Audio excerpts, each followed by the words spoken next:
কিসের নেতা? নেতা হচ্ছেন সেই ব্যক্তি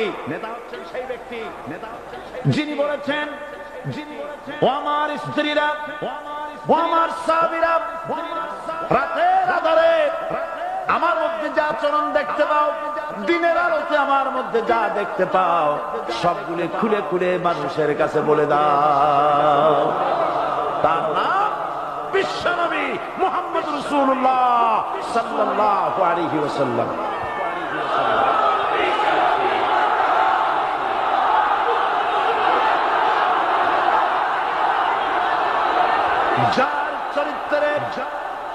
যার চরিত্রের সার্টিফিকেট আল্লাহ রাব্বুল আলামিন নিজে দিচ্ছেন, ওয়া ইন্নাকা লাআলা খুলুকিন আযীম।